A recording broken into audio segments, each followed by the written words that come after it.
Alright, here we are, set up, ready to rock these holes. And I just like to eyeball the line. Make sure that I'm as close to center on these original ones as I can be, because if I'm not, the bushing won't cover the extra wood that I've added. And we are right on the money. So, let's do it. Oops.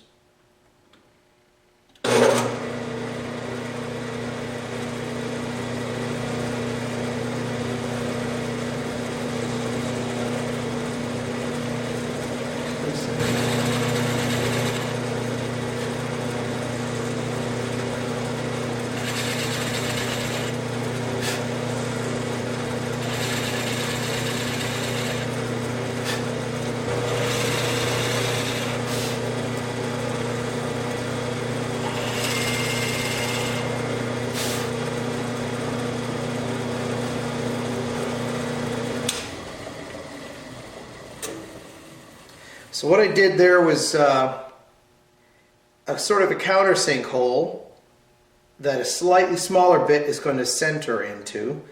The smaller bit is the one that will grip the bushing properly. This outer one just allows me to easily center the bushing into the hole so that I can push it in with a tool. I don't want to have it binding in against the varnish and making cracks and ugliness. So that should that'll do it. We're going to change bits, put the holes the rest of the way through, and we're good. This is a really old handmade drill press from the 60s, made by my wife's grandfather, who was a Westinghouse engineer.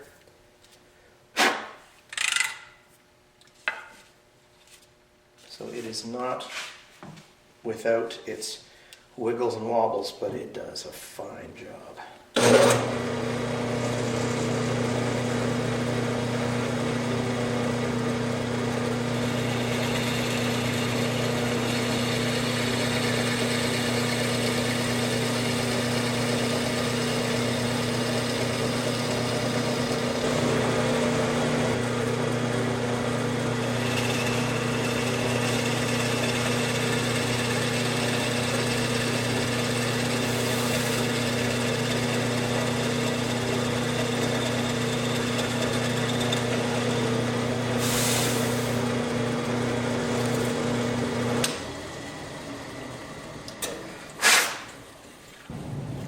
I'll give you an idea of what you get if you order one of those guitar necks from China for 30 bucks.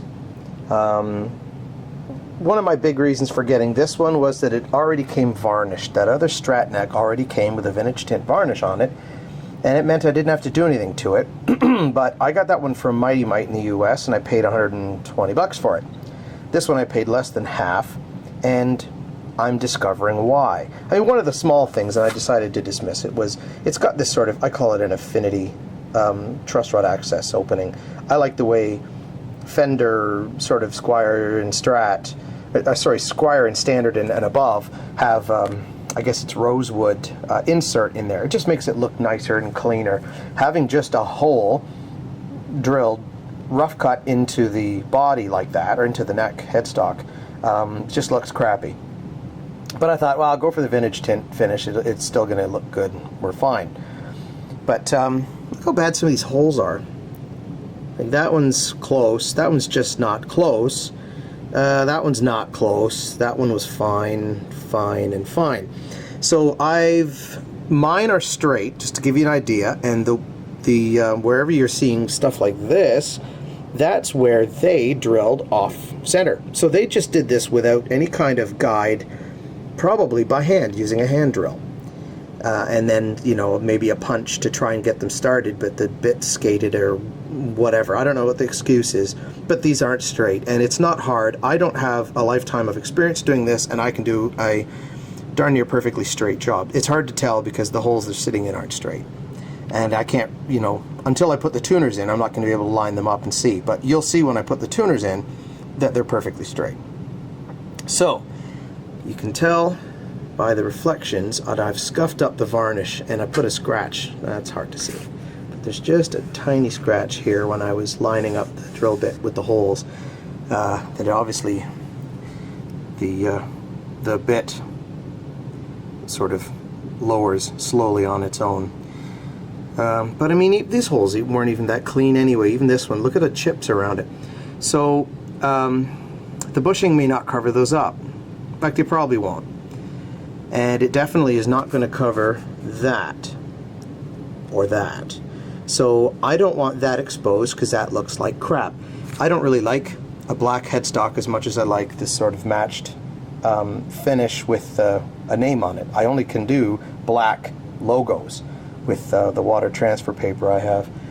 So I'm going to have to paint this black. So I'm just going to go ahead and sand it, make it nice and smooth, and then paint it black, put a thin poly coat on it, and then I think I'll relic the paint a bit, just to sort of give it a slightly rougher look, which I like. But you know, with all the stuff I've had to deal with this neck, it wasn't worth it. You know, I enjoy learning, so my time's worth, you know, something. I'm trading it for an education and things going wrong. But look at all that I had to do to make this neck fit, and that ruins the finish. This is not, you know, that's irrecoverable. I tried to find a way to blend the varnish in, and I couldn't get my hands on an amber tint that I could match with. So, you know, is it still a good piece of wood? Is it still a good neck? Yeah, probably. Is the truss rod cheap? Gee, judging by the rest of the poor workmanship on this thing. And the real shame is this. I bought this thing on eBay, and of course I gave them positive feedback long before I discovered any of these problems. I mean, unless you were going to build your guitar literally right away, which I don't recommend because the wood in China is moist, and when you bring it to North America, it shrinks. So this is the second neck I tried getting from China. The first one, all of the fret ends were sticking out, and the neck was, you know, in my possession for maybe 2 months before I completed the guitar. And in 2 months, the wood shrank so much that every single fret was sticking out, like, and was cutting, you know, the skin. So I had to not only do fretwork on that neck, but I had to do like trimming the fret ends off, which I don't have pliers for that, so I have to use a file, which is just ridiculous. So yeah, I have bought my last Chinese guitar neck. I'm willing to spend the 120 or 150 if I want it varnished to get it from Mighty Might or All Parts, or, you know, spend a little more and get Warmoth or something. But wow. Anyway, I'm still going to use this one because I've started on it and I'm going to follow through. Anyway, let's get sanding. Alright, I had a brilliant idea.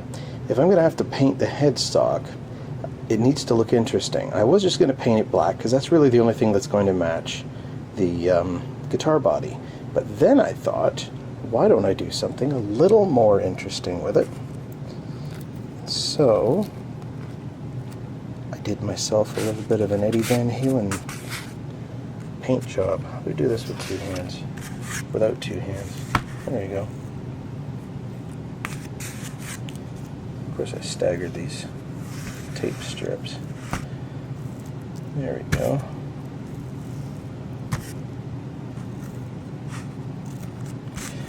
So, a bit of bleed, but you get the picture. And you can probably see this ghost stripe. Of course, the original is red. Appears to be red with white stripes, and then there's one black stripe that goes right across here. I only want 2 colors. I might do a red stripe, but probably not.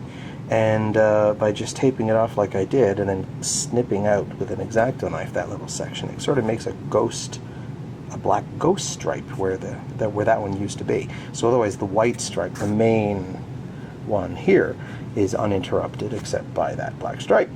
And then I can still use one of my Kramer logos because I still have a few of those left. And I just think that would be amusing. More amusing than putting Fender on it, because that's just kind of dull. So, let's get the rest of this off. Throw a logo on that thing. I think I'll relic the paint up a bit. Coat of polyurethane and we're good to go. Yep, we're definitely sticking with the ghost black stripe. That looks way more interesting than a red stripe would. Look at that, eh? Lightly relict, but it's still reflective and shiny because I put that poly coat on it, which I just like. I don't know why I like that combination. And I like that I didn't do anything to the back. It just looks very clean and intentional. No overspray or any of that weirdness, but it looks imperfect, and it has little like worn out spots where clearly this black stripe would continue there, but that part's worn out. Here it's just a bit worn out, you know, around the edges. And then I put, you know, strategic scratches around where the stripe was. It really highlights it. And then here I just hit it with a really heavy sandpaper, just scuffed it. So, and that's again a strategic spot because there's sort of nothing out near that end, so that your eye's sort of drawn towards it. And I got my Kramer logo in there. Good stuff. This looks good. All right, let's get some tuners on it and make the guitar out of this thing. All right, check it out. It's all together and in one piece. So my complaint would be, my only complaint would be that design-wise, the headstock's a little loud for the body. Body's quite conservative by comparison. But anyway, it's all good. I shielded the inside of this with that aluminum tape. Seems to work well. Works about as well as making your own graphite paint or whatever that process is. But yeah, action's good. Without having adjusted the saddles at all, the action is pretty much where I want it. I haven't touched the truss rod. I'm gonna let the thing settle in under tension, but it's all strung up. These are the Elixir Polyweb 10 to 46 set. I'm not really grown accustomed to these coated strings yet, but we'll see. Full plate. So there you go. Job done. Time for sound check, I guess. We'll have to do that tomorrow.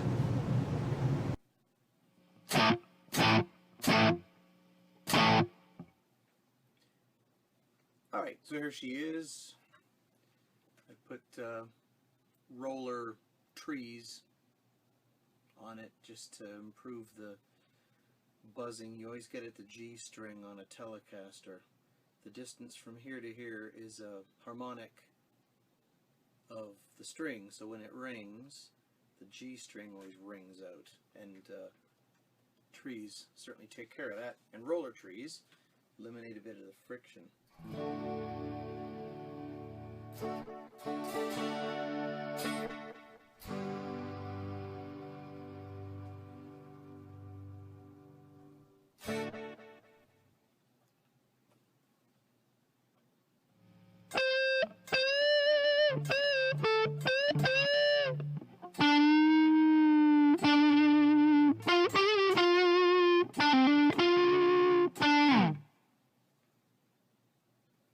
So it's got, this is a single coil, it's a Texas Special, I guess, and I think they call this the Eliminator, which is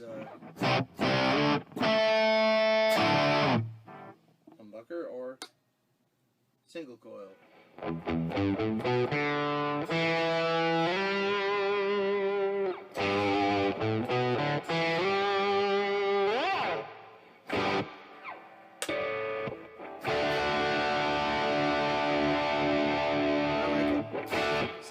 Plays nice.